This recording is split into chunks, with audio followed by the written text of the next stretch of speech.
اگر وہ یہ صبر کر لیتا کہ میرا یہ ظاہری طور پر جو نقصان ہو رہا ہے میں اس پر صبر کروں گا لیکن اللہ کے حکم پر ضرور عمل کروں گا، یقیناً اللہ تعالیٰ اسے نقصان ہونے نہیں دے گا بلکہ کئی اور دیگر راستوں سے اس کے لیے اللہ تعالیٰ رزق کا انتظام فرما دے گا۔ یہ صبر علی الطاعت بندے کے لیے لازم ہے، اور اللہ تبارک تعالیٰ کے فرمان پر عمل کرنے کے لیے جب بندہ صبر کر لیتا ہے تو اللہ تبارک تعالیٰ کا وعدہ ہے انما یوفی الصابرون اجرهم بغیر حساب، صبر کرنے والوں کو اللہ بے حساب اجر عطا فرماتا ہے، صبر کرنے والوں کو اللہ بے حساب اجر عطا فرماتا ہے۔ یہ تو اب تک ہم نے صرف یہی سمجھا کہ کوئی مصیبت آ گئی تو صبر کر لیے اسی پر ہمیں اجر مل رہا ہے،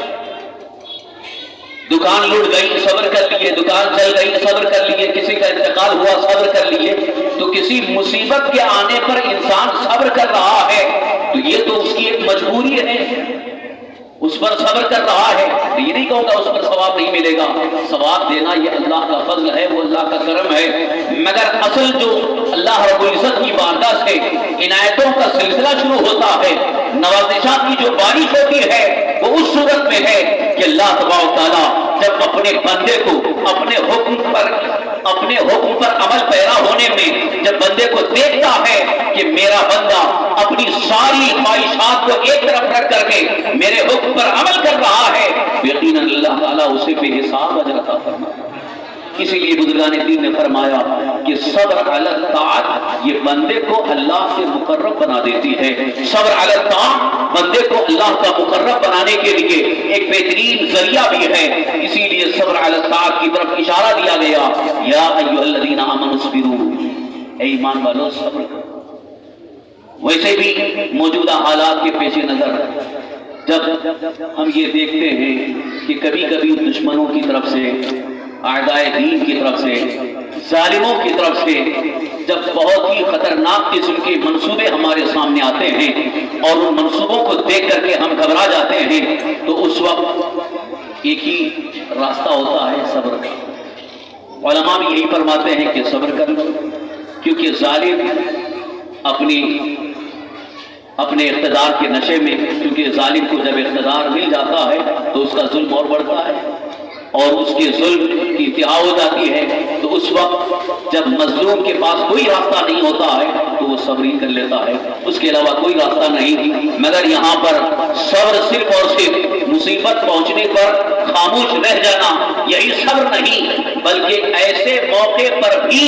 اللہ کی اطاعت کرتے ہوئے، اللہ کے حکم کی فرمانبرداری کرتے ہوئے جو زندگی گزارتا ہے تو اللہ تعالیٰ بہت جلد اس کے صدمے کو خوشی میں تبدیل کرنا ہے۔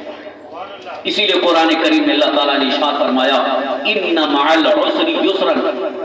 وان مع العسر یسرا، ہر سختی کے بعد آسانی ہے، بے شک ہر سختی کے بعد آسانی ہے، ہر سختی کے بعد آسانی، یعنی مصیبت آ گئی تو کبھی کبھی کوئی مصیبت بہت لمبی چلی جاتی ہے،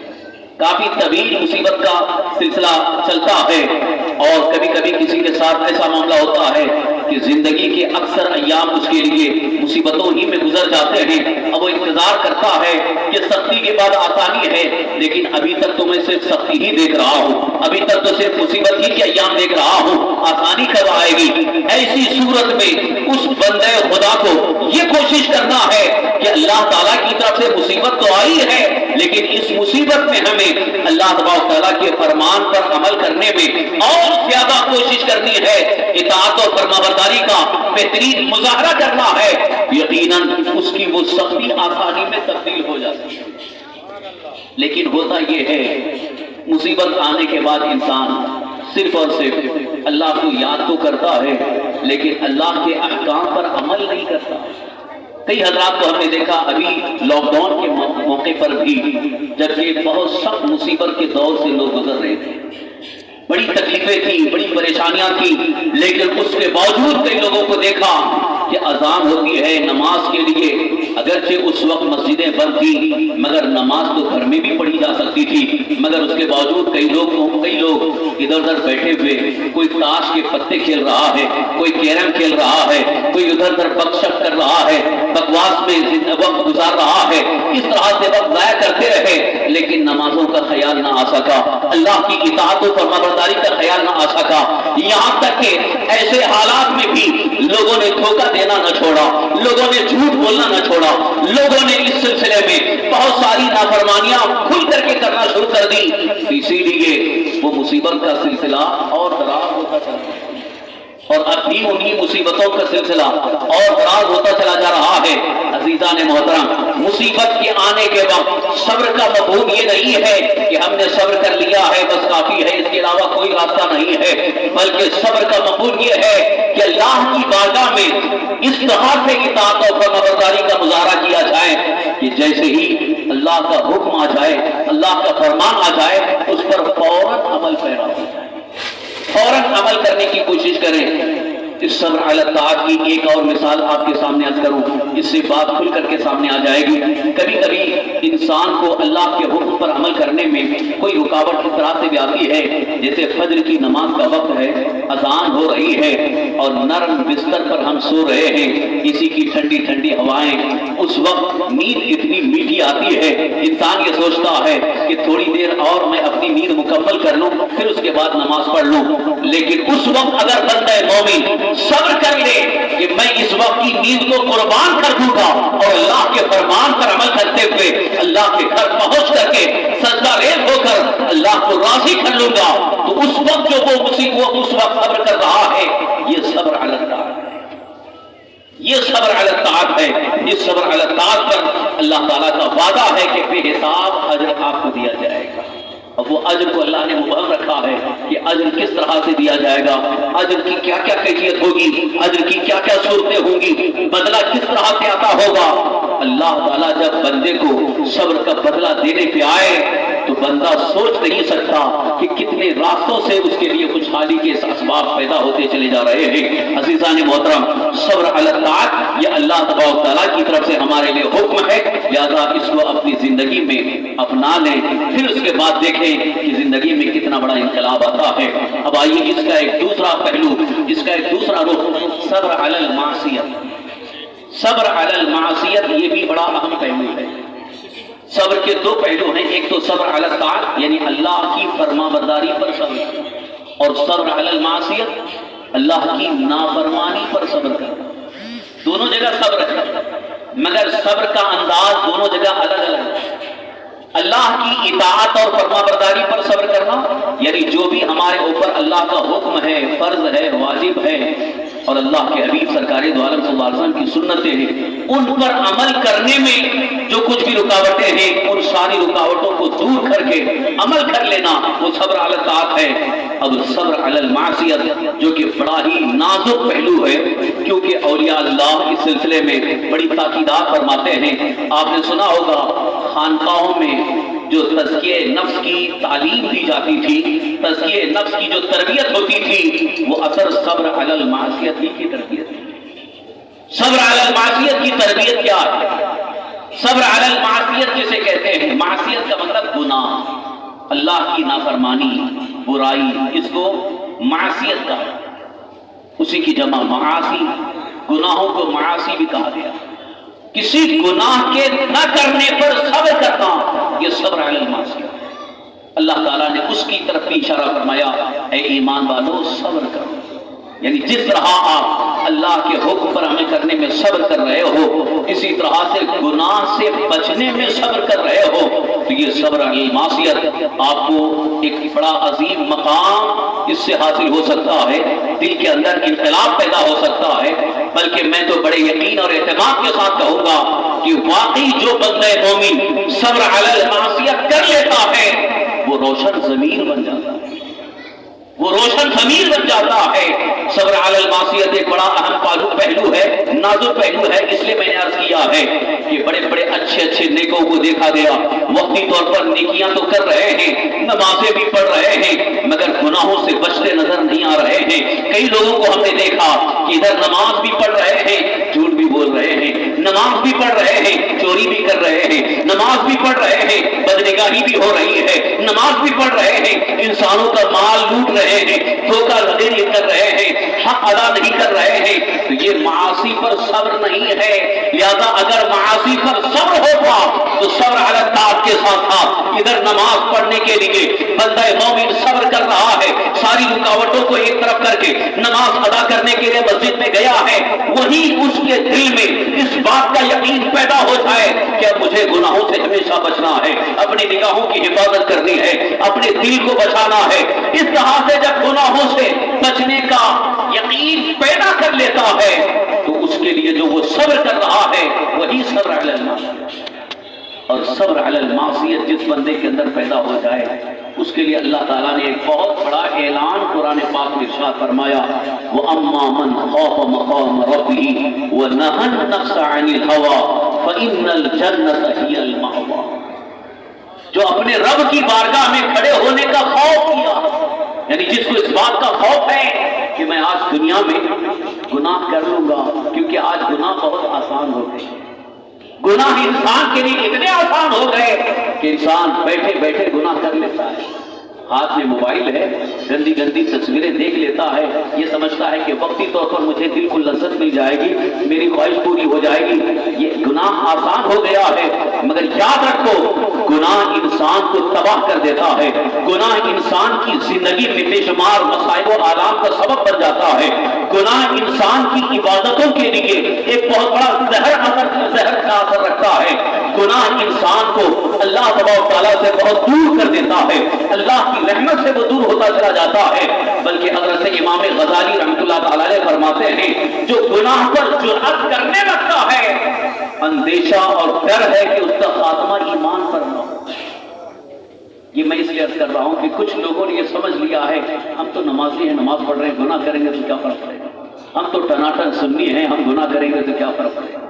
کچھ لوگوں نے اس طرح سے اپنا ذہن بنا لیا ہے ہمارا کچھ نہیں بگڑے گا. حضرت امام غزالی رحمۃ اللہ تعالیٰ علیہ جو وقت کے عظیم عالم دین ہیں, عارف باللہ ہیں, جن کی عظیم کتابیں آج علماء کی نظر سے گزرتی ہیں, حضرت امام غزالی رحمۃ اللہ علیہ فرماتے ہیں کہ گناہ پر جرأت کرنے والا مطلب یہ نہیں ٹھٹائی کر رہا ہے, گناہ بھی کر رہا ہے اور اس پر ڈھیٹ بڑھ گیا ہے, میرا کیا بگڑے گا, میرا کیا ہوگا, اللہ کی گرفت بھی نہیں ہو رہی ہے, اللہ تعالیٰ کی طرف سے کوئی پکڑ نہیں ہو رہی ہے, تو بندہ یہ سمجھتا ہے کہ میرا ابھی کچھ نہیں بگڑ رہا ہے, اس لیے وہ حرام کھا بھی رہا ہے, نشہ بھی کر رہا ہے, زنا کے اڈوں پر بھی جا رہا ہے, فوائد سے اس کے تعلقات بھی ہیں. اس طرح سے وہ گناہ پر گناہ کرتا جا رہا ہے اور یہ سمجھ رہا ہے کہ گناہ سے میرا نقصان نہیں ہو رہا ہے, گناہ سے میرا کچھ بھی بگڑ نہیں رہا ہے, گناہ سے میرا کچھ بھی فرق نہیں پڑ رہا ہے. مگر وہ کان کھول کر کے سن لے, اس طرح جو گناہ پر ٹھٹائی کر رہا ہے, گناہ پر جرأت کر رہا ہے, اندیشہ ہے کہ اس کی موت کا جب وقت آتا ہے شیطان اس کا ایمان چھین لیتا ہے, شیطان اس پر حاوی ہو جاتا ہے, شیطان اس پر غالب آ جاتا ہے اور پھر اس سے کوئی ایسا عمل کرواتا ہے جس کی وجہ سے اس کا ایمان ختم ہو جاتا ہے, وہ ایمان سے ہاتھ دھو بیٹھتا ہے. عزیزان محترم, ایک بندہ مومن کے لیے سب سے بڑا خسارہ, سب سے بڑا نقصان اگر خاتمہ ایمان پر نہیں ہوا تو سمجھ جاؤ اس کی زندگی کا سب سے بڑا خسارہ, بہت بڑا نقصان ہے. اسی لیے بزرگان دین فرماتے ہیں اللہ کا خوف دل میں رکھو, اللہ سے ڈرتے رہو. جہاں کبھی گناہ کا خیال بھی آ جائے اس وقت یہ تصور کرو آج تو بڑی آسانی سے میں گناہ کر لوں گا, لیکن اپنے رب کی بارگاہ میں کھڑے ہو کر کے جواب بھی تو دینا ہوگا, کیونکہ اللہ تعالیٰ کا فرمان ہے کہ جب تک جواب نہیں دیا جائے گا اس وقت تک آپ کو چھوڑا نہیں جائے گا. سوالات ہوں گے, آپ سے کئی سوالات ہوں گے. حدیث پاک میں اس کا تفصیلی ذکر بھی ملتا ہے, خاص طور پر 5 سوالات کے بارے میں رسول کونین صلی اللہ علیہ وسلم نے حدیث پاک میں ذکر فرمایا ہے. جب تک بندہ ان کا جواب نہیں دے گا وہ اس جگہ سے ہٹ نہیں سکتا, میدان محشر میں اسے کھڑا ہونا ہوگا. تو جس کو اللہ کی بارگاہ میں کھڑے ہونے کا خوف ہے اور اپنے نفس کو, یہ اندر جو ایک نفس ہے برائیوں کی طرف جو لے جاتا ہے, اس کو اگر کنٹرول میں رکھا, قابو میں رکھا, وَنَهَى النَّفْسَ عَنِ الْهَوَىٰ, خواہش سے اپنے نفس کو روکا, اللہ تعالیٰ کا وعدہ ہے وَنَهَى النَّفْسَ عَنِ الْهَوَىٰ فَإِنَّ الْجَنَّةَ هِيَ الْمَأْوَىٰ, اس کا ٹھکانہ جنت ہے. عزیزان محترم, آج کی اس محفل میں جو میں درس آپ کے سامنے پیش کر رہا ہوں یہ وہی درس ہے جو خانقاہوں میں دیا جاتا تھا, یہ وہی تزکیہ کا سبق ہے جو بزرگان دین اپنے مریدین کو عطا کرتے تھے, یہ یہ وہی تزکیہ کا درس ہے جس درس کو حاصل کرنے کے بعد وہ خانقاہ میں تربیت حاصل کرنے والے وقت کے مقتدا بن جاتے تھے، وقت کے عظیم امام بن جاتے تھے اور وہ بافیض بن جاتے تھے۔ آج حال یہ بن گیا ہے کہ دل کدورتوں سے اس قدر گدلا ہو چکا ہے کہ وہاں بہت ساری برائیاں دل کے اندر خود بخود جمی ہوئی ہیں اور دل سے خوف خدا بھی نکل چکا ہے، برائیوں سے بچنے کا کوئی شوق بھی نہیں رہ گیا ہے۔ اسی لیے پریشانیوں کا سلسلہ تو بڑھ رہا ہے، مگر سب سے بڑا خسارہ جو آج ہماری نگاہوں کے سامنے وہ یہ ہے کہ ذلت کا سامنا، ذلت کا جو سامنا ہو رہا ہے، کثیر تعداد میں ہونے کے باوجود بھی ذلت کا سامنا، اس کی ایک وجہ ایک بزرگ فرماتے ہیں کہ کثیر تعداد میں ہونے کے باوجود بھی اجتماعی طور پر جو ذلت کا سامنا ہوتا ہے اس کی ایک بہت بڑی وجہ یہ ہے کہ گناہوں پر جرأت کرنا اور گناہوں کو روکنے کی کوشش نہ کرنا، گناہوں کو روکنے کی کوشش نہ کرنا، اس لیے کہ لوگ دیکھ رہے ہیں گناہ ہو رہے ہیں اور خاموش بیٹھے ہوئے ہیں، کوئی فکر نہیں ہے، کوئی اس کا خیال نہیں کر رہا ہے، ارے وہ کر رہا ہے ہم کو کیا فرق پڑتا ہے۔ گناہوں کی کثرت جب اپنے محلے میں، اپنے علاقے میں گناہ جب زیادہ ہونے لگتے ہیں اس کی وجہ سے کئی نقصانات سامنے آتے ہیں۔ ایک بڑا نقصان یہ ہے کہ برکتیں اٹھا لی جاتی ہیں، دکانوں سے، کاروبار سے برکتیں اٹھا لی جاتی ہیں۔ یہی وجہ ہے کہ اکثر لوگوں کو ہم نے کہتے سنا حضرت دن بھر محنت کرتا ہوں لیکن برکت کچھ نہیں ہے، بچتا کچھ نہیں ہے، بہت کماتا ہوں لیکن برکت نہیں ہے۔ اس کی کیا وجہ ہے؟ ایک تو خود کا عمل بھی ویسا ہی ہے کہ جھوٹ بول کر کے، دھوکہ دے کر کے جو مال حاصل کر رہا ہے اس میں کبھی برکت نہیں ہوگی، جو حرام کاروبار کر رہا ہے اس میں کبھی برکت نہیں آئے گی، لوگوں کو دھوکہ دے کر کے جو مال حاصل کر رہا ہے اس میں کبھی برکت نہیں آئے گی۔ اور ساتھ ہی ساتھ جب گناہوں کی کثرت ہوتی ہے، زنا کی کثرت ہوتی ہے، حرام چیزوں کی کاروبار کی کثرت ہوتی ہے، اس کی وجہ سے برکتیں اٹھا لی جاتی ہیں، یعنی برکت رہتی ہے۔ اور اس کا ایک دوسرا نقصان یہ بھی ہے کہ موتیں کثرت سے واقع ہوتی ہیں، یعنی اکثر لوگ بہت جلدی موت کے گھاٹ اتر جائیں۔ موتوں کا کثرت سے واقع ہونا یہ آج ہم اپنی نگاہوں سے دیکھ رہے ہیں۔ پہلے کئی دنوں کے بعد کسی کی خبر ملتی تھی، ابھی آج حال یہ ہے کہ روزانہ کم سے کم 3-4 تو خبریں ویسی ملتی ہیں،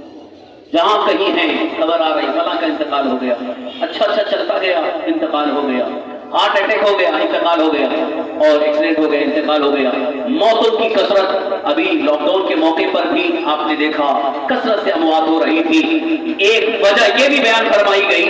کہ جب گناہ کثرت سے ہونے لگتے ہیں تو موتیں بھی کثرت سے واقع ہوتی ہیں۔ لہذا آج کی اس محفل میں میں ایک خاص پیغام آپ تک پہنچانے کی کوشش کر رہا ہوں کہ گناہ سے بھی بچنا اور گناہوں کو دور کرنے کے لیے محنت اور کوشش کرنا یہ ہم سب کی ذمہ داری ہے۔ اسی کے لیے اللہ تعالیٰ نے قرآن مقدس میں یہ ارشاد فرمایا، یا ایھا الذین آمنوا اصبروا وصابروا ورابطوا، یہاں رابطوا مقابلے کے لیے تیار رہو۔ دو عظیم مفہوم کی طرف اشارہ ہے۔ ایک تو یہ ہے کہ اللہ کے مقدس دین پر اگر کسی قسم کا کوئی حملہ ہونے والا ہوتا ہے اس کے دفاع کے لیے ہمیشہ تیار رہنا، اس کی طرف اشارہ ہے۔ سرحد دین کی سرحد کی حفاظت کے لیے ہمیشہ تیار رہنا یہ ہر مومن کے لیے اللہ تبارک تعالیٰ کا حکم ہے۔ لہذا ہم مومن ہونے کی حیثیت سے اس ذمہ داری کو پا چکے ہیں۔ ہماری ایک ذمہ داری یہ بھی ہے کہ ہمیشہ تیار رہنا ہے دین کی سرحدوں کی حفاظت کے۔ اب یہاں پر شاید ہو سکتا ہو کچھ لوگوں کو سمجھنے میں دشواری ہو رہی ہو کہ دین کی سرحدوں کی حفاظت کا کیا مطلب۔ اب اس کو آسان انداز میں آپ کے سامنے پیش کر کے گفتگو اختتام کی طرف لا رہا ہوں۔ بہت سنجیدگی کے ساتھ اور بہت ہی توجہ کے ساتھ آپ سنیں، اور اس کی بڑی سخت ضرورت ہے۔ ورابطوا، دین کی سرحد کی حفاظت کے لیے تیار ہو۔ دین کی سرحد کی حفاظت کیسے ہوگی؟ اللہ کا مقدس دین جس کو ہم دین اسلام کہتے ہیں، جس کو ایمان بھی کہا گیا، اسلام بھی کہا گیا۔ ایمان اور اسلام دونوں مترادف چیزیں ہیں، صرف اعتباری فرق ہے۔ تو اسلام جس کا مکمل مفہوم یہ ہے، اللہ کے حبیب حضور سرور کائنات صلی اللہ علیہ وسلم جو کچھ اللہ کی بارگاہ سے لے کر کے آئے وہ مکمل دین ہے۔ دین کا پورا ڈیفینیشن، دین کی ایک مکمل تفصیل کی تعریف اللہ کے رسول ہم سب کے آقا حضور سرور کائنات صلی اللہ تعالی علیہ وسلم اللہ کی بارگاہ سے جو کچھ لے کر کے آئے وہی دین ہے، یہ دین کی تعریف ہے۔ اب حضور صلی اللہ علیہ وسلم کیا کیا لے کر کے آئے وہ تو آپ اچھی طرح سے جانتے ہیں، یہاں علماء بیٹھے ہیں اور ائمہ مساجد کی تقریروں سے ان کے درس سے آپ بارہا سنتے رہتے ہیں۔ نماز دین ہے، روزہ دین ہے، زکوٰۃ دین ہے، حج دین ہے، حقوق اللہ یہ دین ہے، حقوق العباد یہ بھی دین ہے، یہ مکمل دین ہے، اللہ کا مقدس دین۔ اب اس دین کی سرحد کی حفاظت کیسے ہوگی؟ دین کی سرحد کی حفاظت کے لیے دین کی سرحد کو بھی آپ سمجھتے چلیں، اللہ تبارک تعالیٰ کا جو دین ہے اس کی ایک مکمل سرحد ہے، یعنی اس کی ایک حد ہے، اس حد سے آگے نہ خود بڑھ سکتے ہیں، نہ کوئی اگر حد سے تجاوز کرنے کی کوشش کرتا ہے تو اسے بھی نہ بڑھنے دیا جائے بلکہ اس کو وہیں پر روکنے کی کوشش کی جائے۔ عزیزان محترم، زکوٰۃ کا حکم یہ اللہ کا مقدس دین ہے، اور زکوٰۃ جب فرض ہو جائے اس پر عمل کرنا، اس کو ادا کرنا یہ دین پر عمل ہے۔ اور اگر زکوٰۃ ادا نہ کرنے کے لیے کوئی ڈراتا ہے، کوئی آپ کو دھمکاتا ہے زکوٰۃ مت دینا، تو اس وقت دین کی سرحد کی حفاظت کے لیے آپ کو تیار ہو۔ اگر کوئی کہتا ہے کہ نماز نہیں پڑھنا تو اس وقت آپ کو نماز پڑھنا بھی ہے، اور نماز کے لیے جو روکتا ہے اس کے لیے سینہ سفر ہو کر کے اللہ کی بارگاہ میں حاضر ہو کر کے اللہ تعالیٰ کی مدد کے ذریعے اس کا دفاع اور اس کا مقابلہ کرنا یہ اللہ تعالیٰ کا حکم ہے۔ تو دین کی سرحد کی حفاظت کیسے ہوگی؟ اب آئیے اس سلسلے میں ایک اور بات بھی کہتا چلوں تاکہ اس کو آپ تنقید نہ سمجھیں بلکہ اس کو اصلاح کے طور پر عرض کر رہا ہوں۔ جب اللہ کے مقدس دین کو کوئی بدلنے کی کوشش کرتا ہے تو اسے بدلنے نہ دیا جائے، تو یہ دین کی سرحد کی حفاظت ہے، دین کی سرحد کی حفاظت۔ جیسا کہ حضرت سیدنا ابو بکر صدیق رضی اللہ عنہ کے دور خلافت میں، یعنی اللہ کے حبیب حضور سرور کائنات صلی اللہ علیہ وسلم جب دنیا سے تشریف لے گئے، حضرت سیدنا ابو بکر صدیق رضی اللہ عنہ جب خلیفۃ المسلمین ہوئے تو اس وقت ایک جماعت تیار ہو گئی، ایک گروہ تیار ہو گیا۔ ان لوگوں نے کہنا شروع کیا کہ اب زکوٰۃ فرض نہیں ہے۔ تعجب کی بات یہ ہے کہ جنہوں نے زکوٰۃ کی فرضیت کا انکار کیا تھا وہ قرآن کی آیت سے استدلال کر رہے تھے، قرآنی آیت سے استدلال کرتے ہوئے اگر کوئی قرآن کی ہی کسی حکم کو بدلنے کی کوشش کر رہا ہے تو اس کو سمجھنا ضروری ہے۔ قرآن کریم کی آیت سے زکوٰۃ کا فرض ہونا ثابت ہے، اور اگر کوئی کہتا ہے کہ قرآن ہی کی آیت سے ثابت ہے کہ اب زکوٰۃ نہیں ہے، دیکھیے ان کا استدلال کیا تھا۔ قرآن پاک میں اللہ تبارک تعالیٰ کا فرمان ہے خذ من اموالہم صدقۃ تطہرھم وتزکیہم بہا۔ اللہ تعالیٰ کا فرمان ہے کہ ان کے اموال سے آپ صدقہ لیجئے، یعنی زکوٰۃ لیجئے تاکہ ان کو آپ ستھرا کر دیں اور ان کو صاف کر دیں۔ تو خذ من اموالہم، ان کے اموال سے آپ زکوٰۃ لیں، یعنی یہ حکم تو اللہ تعالیٰ نے اپنے حبیب صلی اللہ علیہ وسلم کو عطا فرمایا۔ حضور صلی اللہ علیہ وسلم کو حکم تھا کہ آپ زکوٰۃ کیجئے اور یہ پاک ہو جائیں، یہ صاف ستھرے ہو جائیں۔ اب جب حضور دنیا سے تشریف لے گئے تب یہ حکم نہ رہا۔ یہ استدلال اس جماعت کا تھا جن لوگوں نے کہنا شروع کیا کہ اب زکوٰۃ فرض نہیں ہے، مگر حضرت سیدنا ابو بکر صدیق رضی اللہ عنہ نے انہیں قرآن کریم کی آیات سے ہی سمجھانا شروع کیا کہ اللہ تعالیٰ کا یہ فرمان تو تم نے پڑھا اور یہ نہیں سنا، یہ نہیں پڑھا، وَآتُوا الزَّکَاۃَ، زکوٰۃ ادا کرو۔ اور قرآن کریم کی آیات کا حکم یہ ہے کہ جو حکم اللہ کے رسول صلی اللہ علیہ وسلم کے عہد رسالت میں حضور کی ظاہری حیات میں جو حکم آ گیا اب وہ قیامت تک کے لیے حکم باقی ہے۔ ایک بار جو حکم فرض کی حیثیت سے آ گیا اب وہ نہ بدلا جا سکتا ہے، نہ اس کو کوئی بدل سکتا ہے۔ قرآن میں اللہ تعالیٰ نے ارشاد فرمایا لا تبدیل لکلمات اللہ، اللہ کے کلمات کے لیے کوئی تبدیل نہیں، یعنی اسے کوئی بدل نہیں سکتا ہے۔ تو زکوٰۃ کے فرض ہونے کا جن لوگوں نے انکار کیا تھا وہ بظاہر کلمہ بھی پڑھ رہے تھے، بظاہر دین کو ماننے والے نظر آ رہے تھے اور نمازیں بھی پڑھ رہے تھے، لیکن زکوٰۃ کے فرض ہونے کا انکار کر رہے تھے، قرآن کریم کی آیت کی روشنی میں حکم دین کو بدل رہے تھے۔ حضرت سیدنا ابو بکر صدیق رضی اللہ عنہ نے انہیں جب سمجھایا نہ ماننے کے لیے تیار نہیں ہوئے تو آپ نے اعلان فرما دیا ان کے خلاف جہاد کیا جائے۔ ان کے خلاف جہاد کیا جائے گا. اور یقیناً اس وقت کچھ حضرات نے جب یہ کہا کہ اے امیر المومنین وہ تو کلمہ گو ہیں، وہ کلمہ پڑھنے والے ہیں، ہم ان کے خلاف جہاد کیسے کریں؟ حضرت ابو بکر صدیق رضی اللہ عنہ نے انہوں نے سمجھایا کہ اللہ تعالیٰ کا فرمان ہے، حکم ہے فرابطوں، لہذا یہاں حکم خداوندی کے مطابق دین کی سرحد کی حفاظت ہمارے ذمہ لازم ہے. اگر کوئی اللہ کے دین کے حکم کو بدلنا چاہتا ہے، تبدیل کرنا چاہتا ہے، تو اس کے مقابلے میں ہمیں ہر راہ سے تیار رہنا یہ اللہ کا حکم ہے. جب حضرت ابو بکر صدیق رضی اللہ عنہ نے اعلان فرمایا، سارے صحابہ اس بات پر متفق ہو گئے. منکرین زکات کے خلاف جہاد کیا گیا. اللہ کے فضل سے، اللہ کی مدد سے وہ جماعت کا اثر رسوخ ختم ہو گیا اور حق کا غلغلہ ہو گیا، پرچم حق بلند ہو گیا. عزیزان محترم، اس طرح سے اللہ کے مقدس دین کو بدلنے کی اگر کوئی کوشش کرتا ہے تو اس کا مقابلہ کیا جائے گا. جہاد باللسان بھی کیا جائے گا، جہاد بالقلم بھی کیا جائے گا، اور ایسے حالات میں صبر بھی کرنا ہوگا. اگر کوئی تانا دے رہا ہے، اگر کوئی ڈرا رہا ہے، کوئی دھمکی دے رہا ہے، کوئی جیل کی سلاخوں میں بند کرنے کی بات کر رہا ہے، کوئی قانونی جرم میں مبتلا ہونے کی دھمکی دے رہا ہے، کوئی کس طرح سے ڈرا رہا ہے، ڈرنے کی ضرورت نہیں ہے، بلکہ یہی کہنا ہوگا جب تک ہمارے جسم میں جان ہے، جب تک ہماری رگوں میں خون جاری ہے، اللہ نے ہمیں حیات عطا فرمائی ہے. یہ اللہ کے مقدس دین کی سربلندی کے لیے ہے. حیات اسلام اللہ کی دین کی سربلندی کے لیے ہے. لہذا ہم جب تک زندہ رہیں گے اسلام کو زندہ رکھیں گے. اس کے لیے دو چیزیں لازم ہیں، بہت غور سے سنیے. اللہ کے مقدس دین کی تبدیلی کی اگر کوئی بات کرتا ہے،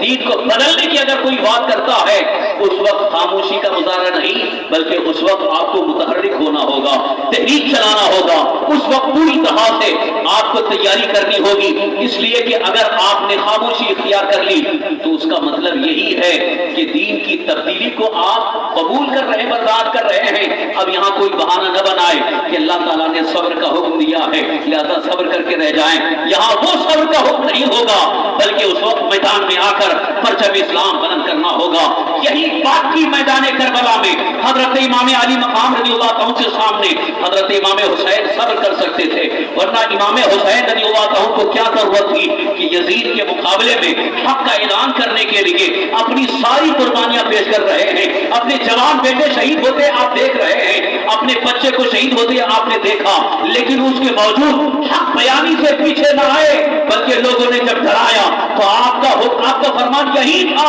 جس کی ترجمانی شاعر نے کہا، شاعر نے کی ہے، مرد حق باطل کے آگے ماں کھا سکتا نہیں، سر کٹا سکتا ہے لیکن سر جھکا سکتا نہیں. اللہ کے مقدس دین کی سرحدوں کی حفاظت کے لیے ہمیشہ تیار رہنا یہ ہر مومن کی ذمہ داری ہے. اب اسی ضمن میں ایک بات یہ بھی کہتا چلوں، تحفظ ناموس رسالت کا مسئلہ، تحفظ ناموس رسالت کا مسئلہ ابھی چند دنوں سے آپ دیکھ رہے ہیں بڑا ہی نازک مسئلہ بن گیا ہے. اور اس سلسلے میں کبھی کبھی ہماری رگ محبت کو چھیڑا جاتا ہے اور یہ جانچنے کی کوشش کی جاتی ہے کہ ان کے دلوں میں ابھی محبت رسول کتنی ہے. ٹیمپریچر ناپنے کی کوشش کی جاتی ہے. اسی لیے رسول پاک صلی اللہ علیہ وسلم کی شان میں توہین اور گستاخی کر کے کوئی نہ کوئی ایک فتنہ پیدا کرتا ہے. دیکھیں ان کے اندر حرکت کتنی ہے، ان کے اندر تحریک پیدا ہو رہی ہے نہیں، مقابلہ کرنے کے لیے تیار ہے یا نہیں. یہ کان کھول کر کے سن لو، اگر پوری امت مصطفیٰ، پوری امت مسلمہ اگر گستاخ رسول پر حضور صلی اللہ علیہ وسلم کی شان میں توہین اور گستاخی ہونے کے باوجود خاموش ہو گئی تو بہت جلد اس پوری امت کو تباہ کر دیا ہے. یہ تباہی کا سامان ہے، یہ بربادی کا سامان ہے. اسی لیے اس وقت اللہ کے اس فرمان پر عمل کرتے ہوئے ہمیں سرحد کی حفاظت کے لیے تیار رہنا ہوگا. تحفظ ناموس رسالت کے لیے ہمیشہ تیار رہنا ہوگا. اس وقت کی خاموشی یہ ہماری بزدلی کی علامت ہوگی اور اس وقت پوری طرح سے تیار ہو کر کے میدان میں آ جانا. اور اگر اس حال میں موت بھی آ جائے اور دشمن کے ہاتھ قتل بھی ہو جائیں، انشاءاللہ ہمیں شہادت کا مرتبہ. ڈاکٹر اقبال نے اسی کی طرف اشارہ کیا ہے، شہادت ہے مطلوب و مقصود مومن، نہ مال غنیمت نہ کشور کچھ.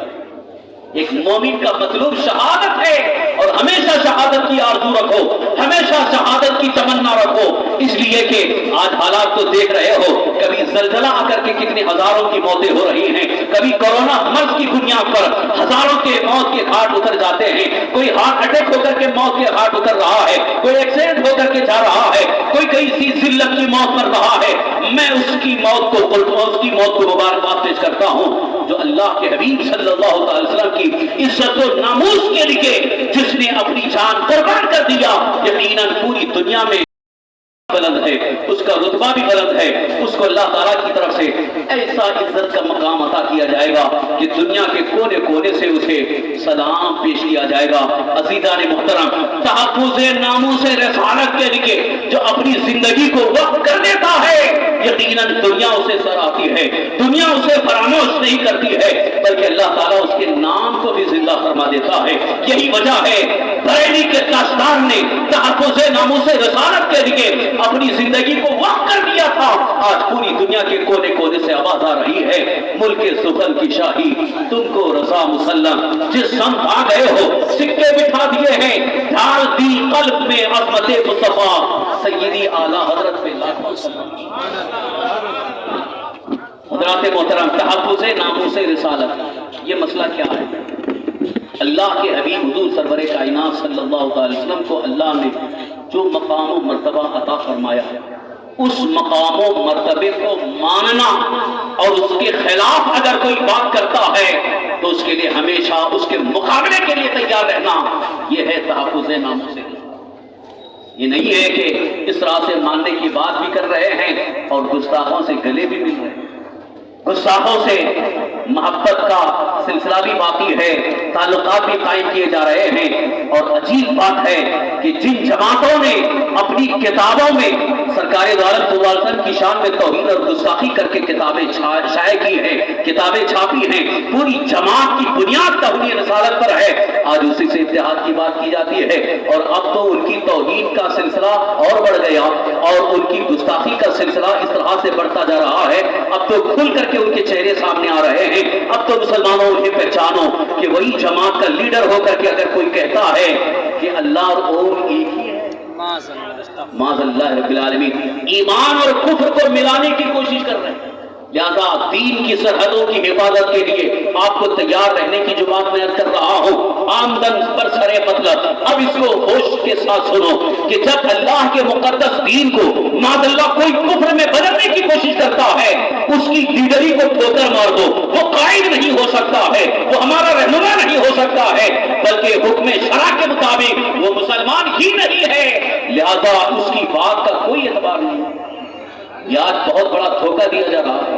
قوم کی لیڈری کے نام پر قوم کو نہ جانے کہاں کہاں لے جا رہے ہیں کہ کفر میں تبدیل کرنے کی بات کر رہے ہیں، کفر سے اتحاد کی بات کر رہے ہیں، اور ساتھ ہی ساتھ اپنی قوم کو کفر کا نظریہ دیتے نظر آ رہے ہیں، کفر سے مشابہت، کفار اور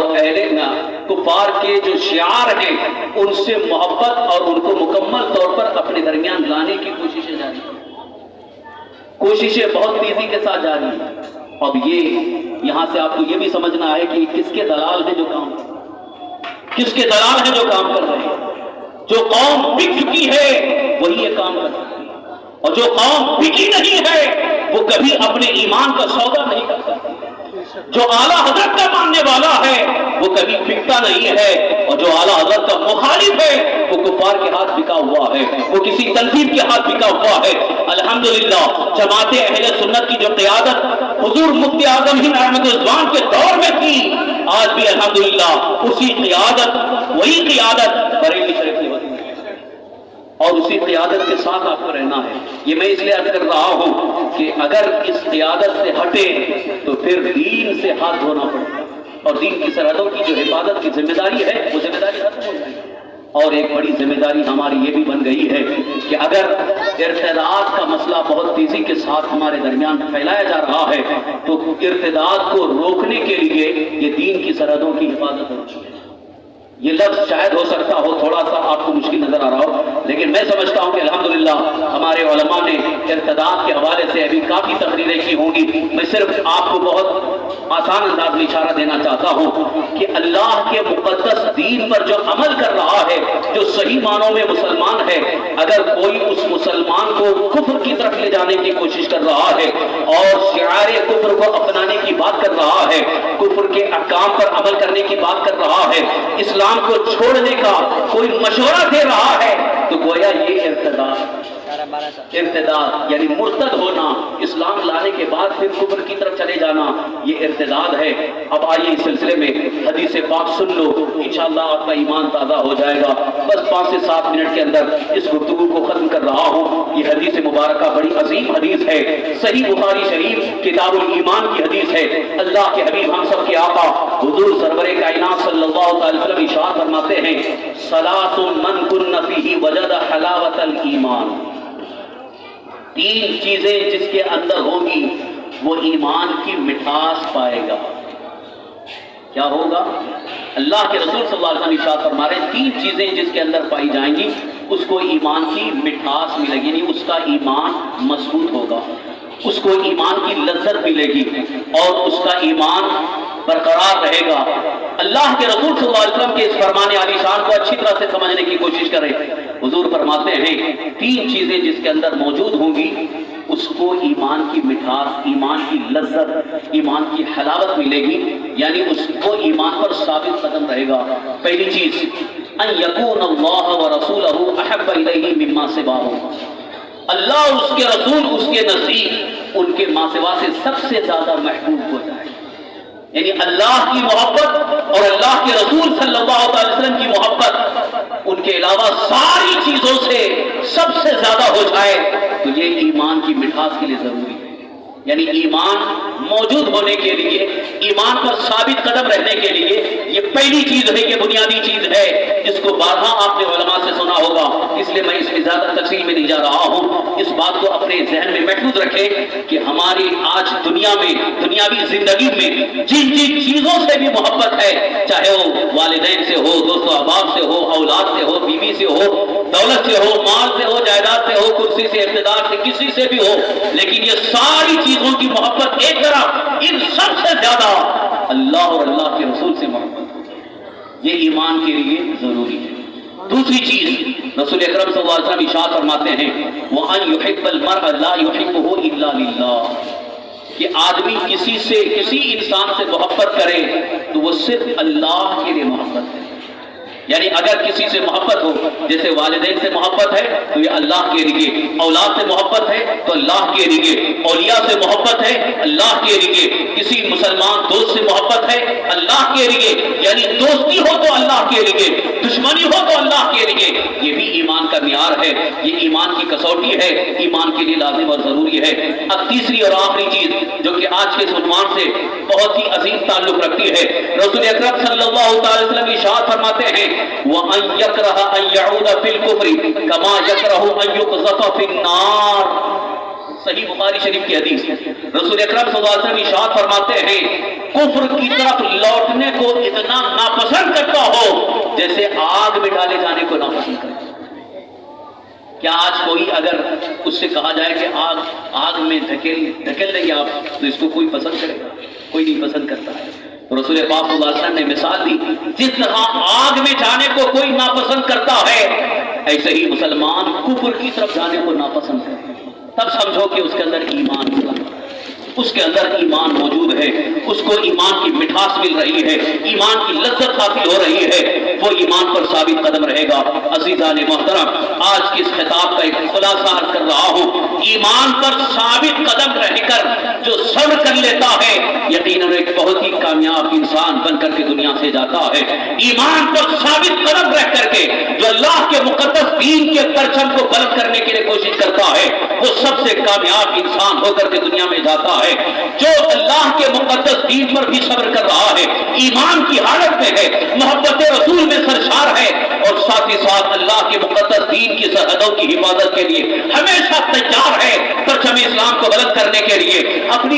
تن من دھن کو قربان کرنے کے لیے ہمیشہ تیار ہے، یقیناً وہ سب سے بڑا کامیاب انسان ہے۔ پوری دنیا کی طاقت اگر اسے زیر کرنا چاہے، اسے زیر دیر نہیں کر سکتی ہے، حکومت اسے شکست دینا چاہے حکومت اسے شکست نہیں دے سکتی ہے، اور اگر اسے حکومت کسی برے پھندے میں پھانسنا چاہتی ہے تب بھی وہ نہیں کھو سکتا ہے، بلکہ اللہ کے فضل سے اللہ تعالیٰ اس کے لیے نکلنے کی راہ عطا فرماتا ہے۔ آپ نے دیکھا یہی ہندوستان کی سرزمین ہے، حضور مفتی اعظم رحمت رضوان کے سامنے ایک نسبندی کا مسئلہ آ گیا تھا، اس پر فتویٰ دینے کی بات آ گئی تھی۔ حضور مفتی اعظم رحمت رضوان جب فتویٰ دے رہے تھے نسبندی کے حرام ہونے کا، کچھ لوگوں نے تھوڑا سا آپ کو ڈرایا کہ فلاں کی حکومت ہے جو بہت ہی ڈکٹیٹر ہے، کسی کو بھی وہ جیل میں بھیج دیتی ہے، کسی کو بھی وہ سزا سنا دیتی ہے، لہذا ایسا فتویٰ نہ دیں کیونکہ حکومت نے یہ فیصلہ کر لیا ہے، اس لیے نسبندی کو جائز قرار دیا جائے۔ تو سرکار مفتی اعظم رحمت رضوان نے اس وقت جلال کے عالم میں فرمایا مصطفیٰ رضا کا فتویٰ نہیں بدل سکتا، اس لیے کہ مصطفیٰ رضا کا فتویٰ وہی ہے جو شریعت کا فتویٰ ہے، جو اللہ اور اس کے رسول کا حکم ہے، اس لیے کہ حضور مفتی اعظم رحمت رضوان نے قرآن و حدیث کی روشنی میں جو اللہ کا حکم تھا، اللہ کا دین تھا، اس کو پیش فرمایا۔ یہ اللہ کے دین کی سرحدوں کی حفاظت ہے، اس طرح سے دین کی سرحد کی حفاظت ہوتی ہے کہ جو اصل حکم ہے وہی بیان بھی کیا جائے، اس وقت ڈنکے کی چوٹ پر اعلان کیا جائے اور یہ کہا جائے حکومت بدل سکتی ہے، فتویٰ نہیں بدل سکتی۔ اور جو اس طرح سے جواں مردی اور حق کا مظاہرہ کرتا ہے اللہ تعالیٰ ضرور اس کی مدد کرے۔ حکومت بدل گئی، فتویٰ نہیں بدلے، اللہ کی مدد حضور مفتی اعظم رحمت رضوان کے ساتھ رہی۔ اس لیے میں عرض کرنا چاہوں گا آج اگر کوئی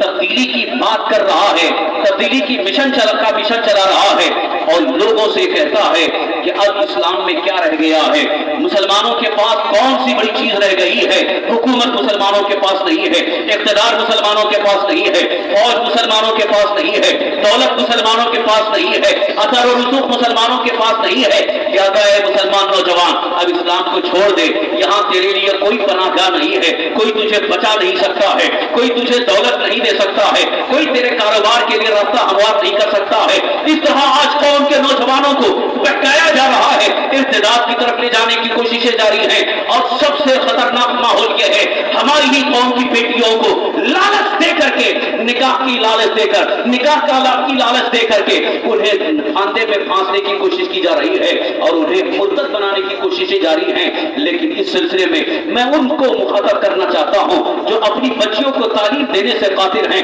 اپنی بچیوں کو جنہوں نے ایمان کی لذت سے آشنا نہیں کیا ہے، جنہوں نے اپنی بچیوں کو محبت رسول سے آشنا نہیں کیا ہے، جن ماں باپ نے اپنی بچیوں کو خاتون جنت کی زندگی نہیں بتائی ہے، وہی بچیاں آج کا کفر اور ارتداد کی طرف بھاگتی چلی جا رہی ہیں، لالچ کی طرف بھاگتی جا رہی ہیں، دولت کے نشے میں کفر اختیار کر رہی ہیں، اپنا گھر بار چھوڑنے کے لیے تیار ہیں۔ مگر میں انہیں بتانا چاہتا ہوں جو آج بچیاں کفر اختیار کر کے کسی غیر مسلم سے نکاح کر رہی ہیں وہ کان کھول کر کے سن لیں، ان کی دنیا بھی برباد ہے، آخرت بھی برباد ہے۔ یہی ماں باپ کل میدان محشر میں دیکھیں گے ان کی نگاہوں کے سامنے انہیں گھسیٹتے ہوئے فرشتے جہنم میں ڈال دیں گے۔ آج اپنے جو ماں باپ اپنی بچیوں کو صحیح تعلیم نہ دے کر کے انہیں کفر و ارتداد پر آمادہ کر رہے ہیں یا معاذ اللہ اس کی طرف جاتے ہوئے کوئی جھجک محسوس نہیں کر رہے ہیں، ان سے میں ضرور یہ بات کہوں گا بہت زیادہ آپ کو اس سلسلے میں الرٹ رہنے کی ضرورت ہے، اس سلسلے میں آپ کو بہت زیادہ توجہ دینے کی ضرورت ہے۔ الحمدللہ ہمارے دینی مدارس میں اس بات کی خاص تربیت ہوتی ہے۔ آپ دیکھ رہے ہوں گے مدرسے میں بچہ آ جاتا ہے یا جہاں مدرسۃ البنات ہے وہاں بچیاں آ جاتی ہیں، الحمدللہ ان کے ذہن و فکر کو سنبھالا جاتا ہے۔ سب سے پہلی تربیت ذہن و فکر کو آوارہ ہونے سے بچانا۔ بچوں اور بچیوں کی جو سب سے عظیم تربیت ہوتی ہے ذہن اور فکر کو آوارہ ہونے سے بچانا۔ یہ تربیت اسکول میں بھی نہیں، یہ تربیت کالج میں نہیں ہے، یہ تربیت یونیورسٹی میں نہیں ہے، یہ تربیت دنیاوی دانشگاہوں میں نہیں ہے، یہ تربیت آپ کو مدرسے میں ملے گی، یہ تربیت آپ کو دارالعلوم میں ملے گی۔ اور جس مدرسے میں واقعی تزکیہ نفس کا درس دیا جا رہا ہے، جہاں محبت رسول کا جام پلایا جا رہا ہے، جہاں پر اللہ اور اس کے رسول کی محبت کی باتیں بتائی جا رہی ہیں اور دین کی سرحدوں کی حفاظت کا ایک عظیم شوق دلایا جا رہا ہے، وہاں پڑھنے والے اور وہاں پروان چڑھنے والے بچوں اور بچیوں کے ذہن اور فکر آوارہ نہیں ہوتے ہیں، بلکہ ان کے ذہن و فکر میں ایک فکر یہ ہوتی ہے کہ اللہ کے دین پر کوئی انگلی اٹھاتا ہے تو ہم اس کی انگلی کاٹ کر کے رکھ دیں گے، اگر کوئی مقابلے کے لیے آتا ہے ہم ہر طرح سے اس کے سامنے اپنی جان کی قربانی دینا پسند کریں گے، مگر دین پر کوئی آواز اٹھاتا ہوا ہم اسے پسند نہیں۔ الحمدللہ مدارس دینیہ سے یہی کام ہو رہا ہے۔ یہی وجہ ہے کہ حکومت کو جو سب سے زیادہ تکلیف ہے مدرسوں سے، اسی بنیاد پر کہ مدرسوں میں ذہن و فکر ذہن بنایا جا رہا ہے، فکر بنائی جا رہی ہے، مرتد ہونے سے بچانے کی فکر مدرسوں میں ضرور ملتی ہے، اس لیے حکومت چاہتی ہے کہ مدرسے بند ہو جائیں۔ مگر یاد رکھو اللہ کے مقدس دین پر عمل کرنے والے انشاءاللہ ہر دور میں رہیں گے، حق پر قائم رہنے والے، جن پر اللہ کا خصوصی فضل و کرم ہوگا، جن کے ساتھ اللہ کی مدد ہوگی، وہ ہر دور میں رہیں گے۔ مدرسے بند کر کے ذہن و فکروں کو آوارہ نہیں کیا جا سکتا ہے۔ میں بوانگ توحل یہ اعلان کر کے جا رہا ہوں، اگر مدرسوں کو بند کرنے کی بات کوئی کر رہا ہے یا حکومت کے بل بوتے پر، طاقت کے بل بوتے پر، اقتدار کے بل بوتے پر دینی مدارس کو اگر بند بھی کیا جائے تو مسلک اعلیٰ حضرت زندہ ہے، مسلک اعلیٰ حضرت پر جو قائم ہیں انشاءاللہ العزیز ان کا ذہن بھی محفوظ ہے، ان کی فکر بھی محفوظ ہے، ان کا دل بھی محفوظ ہے، ان کا کردار محفوظ ہے۔ انشاءاللہ جب تک وہ زندہ رہیں گے پرچم اسلام کو بلند کرتے رہیں گے، حق کا اظہار کرتے رہیں گے۔ عزیزان محترم، الحمدللہ دارالعلوم فیضان سرکار کلاں سے طلباء کو آپ نے دیکھا کہ جنہوں نے مکمل قرآن مقدس اپنے سینے میں محفوظ کیا۔ اس سلسلے میں بس آپ سے ایک گزارش اور یہ اپیل کرنا چاہوں گا کہ واقعی ان مدارس کا ایک بہت بڑا اہم رول ہے، بڑا عظیم کردار ہے۔ معاشرے کو بہتر بنانے کے لیے، معاشرے میں پھیلی ہوئی برائیوں کو دور کرنے کے لیے اور ہماری قوم کے نوجوانوں کے فکر کو آوارہ ہونے سے بچانے کے لیے یہ مدارس کا بڑا عظیم کردار ہے۔ اپنے بچوں کو مدرسوں میں بھیجیں، دارالعلوم میں بھیجیں۔ میں یہ نہیں کہوں گا اسکول مت بھیجو، اسکول کی تعلیم آپ دلائیں ضروری ہے، لیکن ساتھ ہی ساتھ اپنے بچے کے ذہن و فکر کو سنوارنے کے لیے ان علماء کے پاس بھیجنا بھی ہو، جہاں پر سنی صحیح عقیدہ علماء تعلیم اور تربیت سے آراستہ کر رہے ہیں ان کے پاس بھیجیں گے۔ انشاءاللہ بچے جب تعلیم و تربیت سے آراستہ ہوں گے کبھی کفر اور ارتداد کی طرف جانا پسند نہیں کریں، ان کا ایمان محفوظ ہوگا، ان کا عقیدہ محفوظ ہوگا اور ساتھ ہی ساتھ ان کے اخلاق بہتر ہوں گے۔ الحمدللہ دارالعلوم فیضان سرکار کلاں سے مجھے یہ بات سن کر کے بڑی خوشی ہوئی اور میں انہیں مبارکباد بھی پیش کرتا ہوں، اور ساتھ ہی ساتھ آپ حضرات سے گزارش کروں گا اس دارالعلوم کی ترقی کے لیے آپ ان کی طرف توجہ کریں، ترقی کے لیے توجہ کریں، اس لیے کہ اہل صبر حضرات سے اور اہل خیر حضرات سے ہی امید قوی ہے کہ مدارس قائم بھی ہیں اور الحمدللہ انہیں کی کوششوں سے مدرسے ترقی کی طرف گامزن ہیں۔ لیکن جہاں توجہ قوم کی ہٹ جاتی ہے وہیں پھر یہ دارالعلوم بالکل ہی کمزور ہوتے جائیں گے یا ایسا اللہ نہ کرے بند ہو جائیں، اس لیے آپ کو بھی توجہ کی ضرورت ہے۔ اور ساتھ ہی ساتھ آخر میں پھر یہ پیغام دہراتے وقت کرنا چاہوں گا، زندگی بہت مختصر ہے، زندگی بہت مختصر ہے، لہذا اس زندگی کو ایک بہتر زندگی بنا کر کے چلا۔ کاش اگر ہماری اس پوری زندگی کو ہم نے اللہ عز و جل اور اس کے حبیب صلی اللہ علیہ وسلم کی رضا کے لیے گزارنے کا اگر عہد کر لیا تو انشاءاللہ یہ ہماری زندگی جو اب باقی ہے یہ ہمارے لیے غنیمت ہے اور یہ ہمارے لیے بہتر ہے، اور جب دنیا سے جائیں گے تو سرخرو اور سرفراز اور کامیاب ہو کر کے دیں، کیونکہ اللہ تعالیٰ کا وعدہ ہے لعلکم تفلحون، یہاں بمانا یقین ہے کہ اگر اللہ تعالیٰ کے دین کی سرحدوں کی حفاظت آپ کوشش کرتے رہیں انشاءاللہ آپ ضرور کامیاب ہیں، کامیابی آپ کے قدم چومتی رہے گی۔ اور ساتھ ہی ساتھ دین کی سرحدوں کی حفاظت کے لیے اپنے آپ کو بھی اپنا عمل بھی درست کرنا ہوگا، خود ہی اگر غلط کاموں کی طرف برائیوں کی طرف مائل ہو گئے تو پھر دین کی سرحدوں کی حفاظت کہاں سے؟ اس لیے میں اپنی قوم کے ان نوجوانوں سے گزارش کروں گا جو وقت ضائع کرتے ہوئے ادھر ادھر ٹائم پاس کر رہے ہیں، کوئی کیرم میں، کوئی ادھر ادھر خالص بیٹھ کر کے وقت ضائع کر رہے ہیں، ان سے گزارش کروں گا اللہ کے مقدس دین کے کاموں کے لیے آپ کے وقت کی ضرورت ہے، مال کی بھی ضرورت ہے، وقت کی بھی ضرورت ہے، وقت بھی بڑی قیمتی چیز ہے، اگر مال نہیں تو کم سے کم وقت تو پیش کرو، آؤ اور بیٹھ کر کے کچھ عظیم ترقی کے لیے، کاموں کے لیے بات کریں انشاءاللہ عزیز۔ اگر آپ نے اللہ کے مقدس دین کی مدد کے لیے آگے آنے کا ارادہ کیا تو اللہ تبارک و تعالیٰ ہر آپ کی جائز مرادیں، تمنائیں ضرور پوری، اللہ کی مدد آپ کے ساتھ ہوگی۔ اللہ تعالیٰ کا وعدہ ہے ان تنصروا اللہ ینصرکم ویثبت اقدامکم، اگر تم اللہ کے دین کی مدد کرو گے اللہ تعالیٰ تمہاری مدد فرمائے گا اور تمہیں ثابت قدم رکھے گا، دین پر ثابت قدم رکھے گا۔ اسی لیے آپ سے گزارش ہے کہ اپنے عمل کو درست کرنے کی کوشش کریں۔ الحمدللہ ابھی کل کا ایک دن گزارنے کے بعد پرسوں شب برات ہے، شب برات جس کے متعلق آپ نے الحمدللہ علماء اہل سنت سے بارہا سنا کہ بڑی مبارک رات ہے، بڑی فضیلت والی رات ہے، جس میں عبادت ہمارے لیے کافی ثواب کا باعث ہے۔ اور اس رات کے متعلق جو صحیح روایت ہے کہ اللہ کے رسول سرکار دو عالم صلی اللہ تعالی وسلم نے ارشاد فرمایا کہ اس رات خاص فیصلے ہوتے ہیں، اس رات میں خاص فیصلے ہوتے ہیں، لہذا ہماری کوشش یہ ہو کہ ہمارے متعلق جو بھی اہم فیصلے اللہ تبارک تعالیٰ کی بارگاہ میں ہو رہے ہوں تو اس حال میں کہ ہم اللہ کی عبادت کر رہے ہیں، نیکیوں میں وقت گزر رہا ہو، ایسا نہ ہو کہ ادھر ادھر خرافات میں وقت گزر رہا ہو اور فیصلہ ہو رہا ہو۔ کیونکہ روایت کے مطابق یہ بھی ہم نے پڑھا کہ اس وقت بندہ کہیں کچھ کام کر رہا ہے اور اس کا نام موت کی فہرست میں لکھا جا رہا ہے، یعنی مرنے والوں کی فہرست میں لکھا جا رہا ہے، اب وہ کسی اور کام میں مصروف ہے۔ یعنی اشارہ اس بات کی طرف ہے کہ موت سے بالکل بے خبر ہو کر کے اور دنیا کی لذتوں سے آشنا ہونے کے لیے بالکل بے فکر ہو گیا ہے اور اسے احساس نہیں ہے۔ اس لیے شب برات بڑا ہی عظیم، بہت ہی اچھا موقع ہے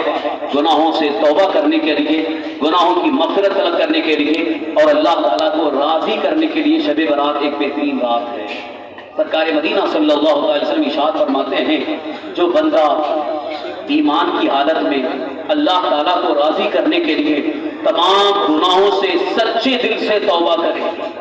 تمام گناہوں سے سچے دل سے توبہ کرے، یقیناً اللہ تعالیٰ اس کی توبہ قبول فرمائے گا اور اس کے تمام گناہوں کو اللہ معاف فرمائے گا۔ یہ جو روایت ہے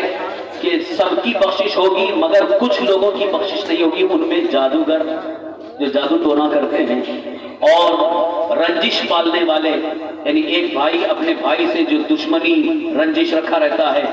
ان کی بھی بخشش نہیں ہوگی۔ ہمیشہ شراب پینے والا یعنی شراب کا عادی، اس کی بخشش نہیں ہوگی۔ ماں باپ کا جو نافرمان ہے اس کی بخشش نہیں ہوگی۔ تو یہ جو بخشش نہ ہونے کا ذکر ہے اس کی وجہ یہ ہے کہ ابھی تک اس نے مکمل اس گناہ کو چھوڑنے کا عہد نہیں کیا۔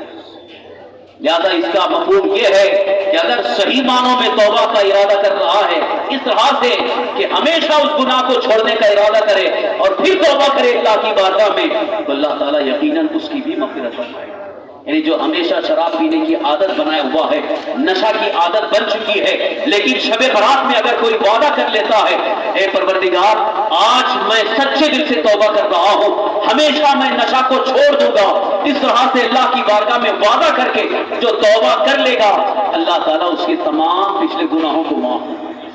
اب تک جو گناہ اس سے ہوئے ہیں یعنی شراب کے نشے جتنے بھی کیا ہے، سچے دل سے توبہ کرے تو یقیناً اس کی مغفرت ہوگی۔ تو شب برات میں گناہوں کی مغفرت کے لیے اللہ کی بارگاہ میں گڑ گڑانا ہے، رونا ہے، عرض کرنا ہے، توبہ بھی سچے دل سے کرنا ہے، اور ساتھ ہی ساتھ جو حقوق کی ادائیگی ہمارے ذمے ہے،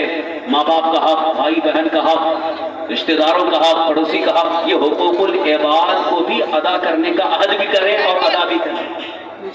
ایسا نہیں کہ خالی توبہ تلہ کر رہے ہیں اور حق ادا ہی نہیں کر رہے۔ حق ادا کرنے کی اللہ تعالیٰ کی بارگاہ میں یہ دعا بھی کرے کہ اللہ مجھے فلاں کا حق ادا کرنے کی توفیق عطا فرما اور میرے لیے اسباب پیدا فرما، میں حق بھی ادا کرنا چاہتا ہوں، تو اللہ تعالیٰ یقیناً اس کے لیے اسباب ضرور پیدا فرمائے۔ جیسے کہ کسی کا مال قبضہ کر لیا ہے، کسی کی جگہ قبضہ کر لیا ہے اور نہیں دے رہا ہے، کسی کا قرض لے لیا ہے نہیں دے رہا ہے اور مال دینا نہیں چاہتا ہے، تو یہ جب تک حق ادا نہیں کرے گا اس وقت تک اللہ کی بارگاہ میں مغفرت نہیں ہے۔ اس لیے کوشش کرے کہ پہلے حق بھی ادا ہو جائے اور ساتھ ہی ساتھ اللہ کی بارگاہ میں مغفرت کی دعا بھی کرے، اور دعا کی قبولیت کے لیے یہ لازم ہے کہ اللہ کے حبیب ہم سب کے آقا سرکار مدینہ صلی اللہ علیہ وسلم کو وسیلہ بنایا جائے۔ حضور کے وسیلے سے ہی دعا کریں، انشاءاللہ دعائیں قبول بھی ہوں گی، اور سرکار دو عالم صلی اللہ علیہ وسلم کے صدقے میں اللہ تعالی ہم سب کی مغفرت بھی فرمائے گا۔ اللہ تعالی ہم سب کے